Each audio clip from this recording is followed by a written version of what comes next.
Growing up in a small town in North Carolina was kind of difficult. Our town was so small, we had 1,200 people in one stoplight.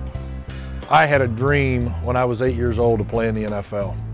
People were always giving me a hard time and making it very difficult on me to think in a positive way that you could accomplish things like that. Some of the struggles that I faced when I went to Carolina was, number one, is I wasn't one of their primary choices.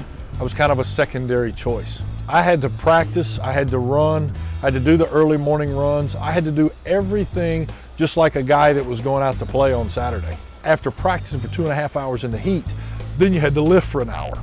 On a professional level, it's more along the lines as you go in the mornings, you work just like an 8 to 5 job with meetings and things of that nature, but then in the afternoon you still have the practice and you still have to work out. And they expect you on your own to get your calories and your food intake that you need after you leave practice and go home.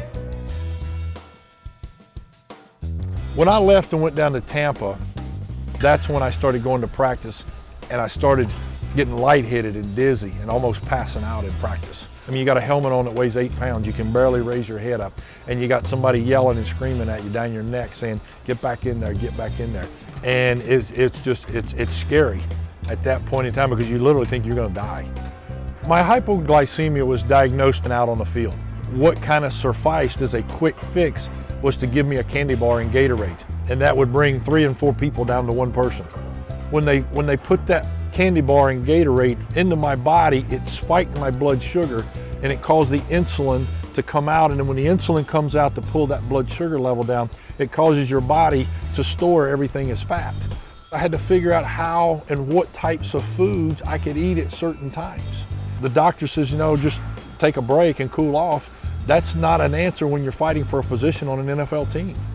What are the things that I need to stay away from? White breads, white pastas, sugars, anything with sugars, artificial sweeteners, anything like that wasn't good for my body. I don't know a person on this planet that doesn't love good tasting foods. A majority of the great cuisine out there today has sugar, honey, molasses, all of that stuff in it, and that's where the addiction problem comes in. Some of the biggest problems that creates these health issues that we have is the trick marketing that goes along to it. And you basically wind up eating 3 to 4 cups of sugar at that one sitting.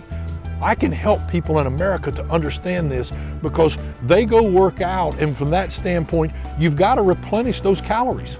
You go get this food that's in our grocery stores that has preservatives, that have sugar in it, that you replenish those calories, and what does it do? It puts you in that circle again. Now you're obese again. You can't lose weight, and people get frustrated. I always loved to cook. And I saw making a dessert one night, I'm going, you know what? I can make a healthy pie. And I mixed it all up for about 4 weeks of just buying product from the grocery store.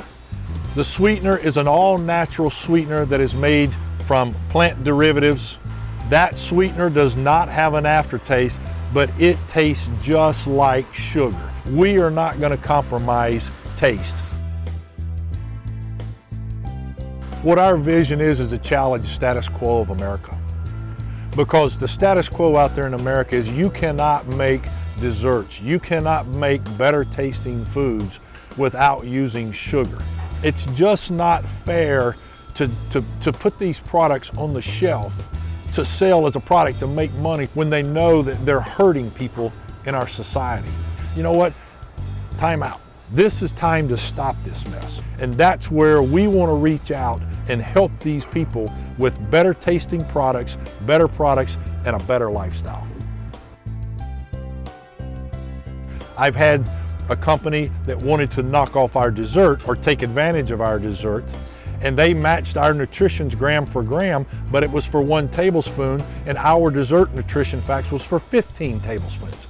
Now, I think we'd much rather have the 15 tablespoons than the 1 for those nutritional facts.